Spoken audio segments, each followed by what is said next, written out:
Жүзім туралы бір мәлімет. Мына жерде міне жүзімде жемістер бар. Мына жерде мында бар жемістер.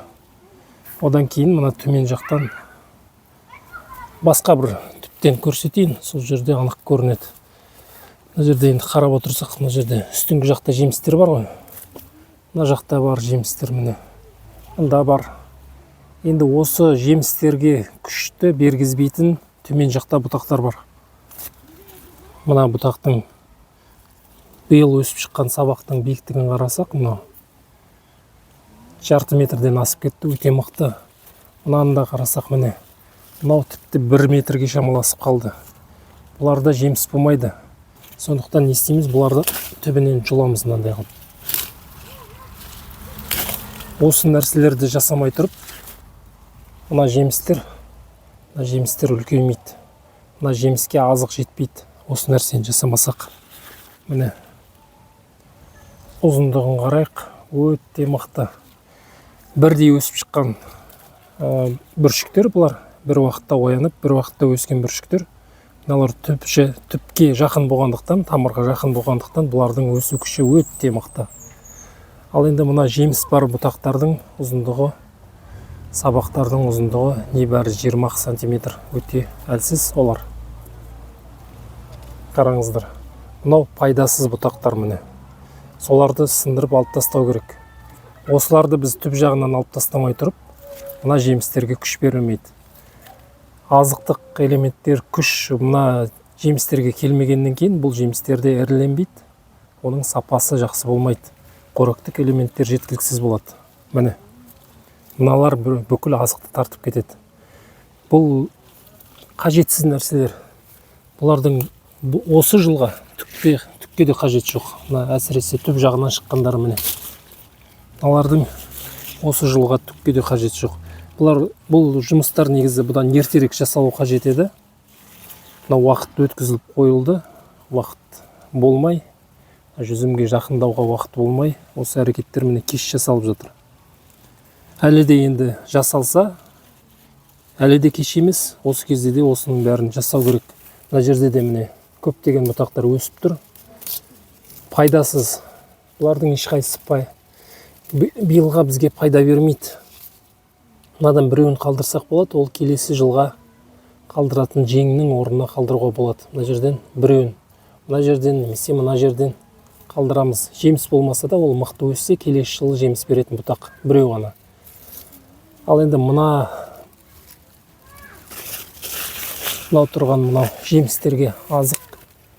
Келесі түптерде сондай бар. Міне түп жақтан міне өте мықты, өте мықты мынандайлар өсіп жатыр. Бұның бәрін алуымыз керекпіз. Міне.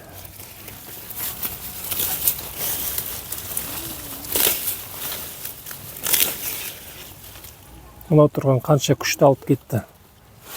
Ал енді мына жемістерге азық келмей жатыр. Өйткені не істейді? Бұлар тамырға жақын, түп жақтан өзіне азықты тарта береді. Мынау жеңдер таңдалып болғаннан кейін, бұл жерде, мына жерде ар жағында 2, мына жағында 3, 5 жең жеткілікті. Одан артық бізге мына жерден жеңнің қажеті жоқ. Егерде мына жеңдердің біреуі ескіріп кетсе, келесі түптен көрсетейін.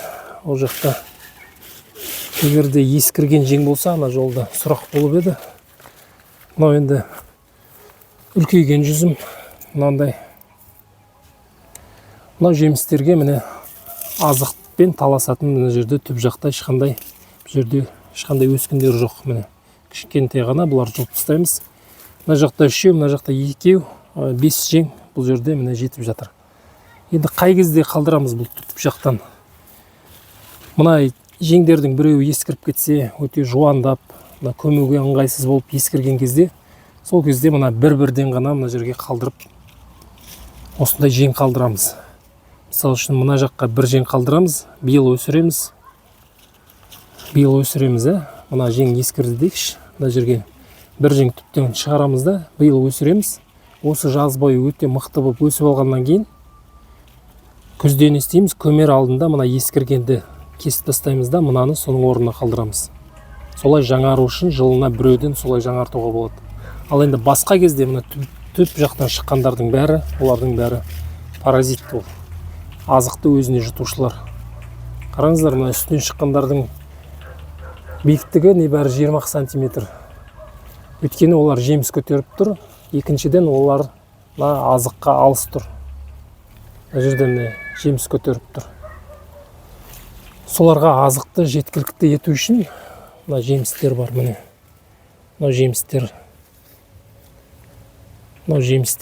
Сол жемістерге азық жеткілікті болу үшін мына біздің төмен жағымыз таза болу керек. Ол ең бірінші кезекте. Одан кейін барып, мына жоғары жақта жеміссіз бұтақтарды да сындырып тастасақ болады. Мына жерден іздеп қараймыз, қаншасы артық, қайсысында жеміс жоқ, соларды да сындырып тастауға болады.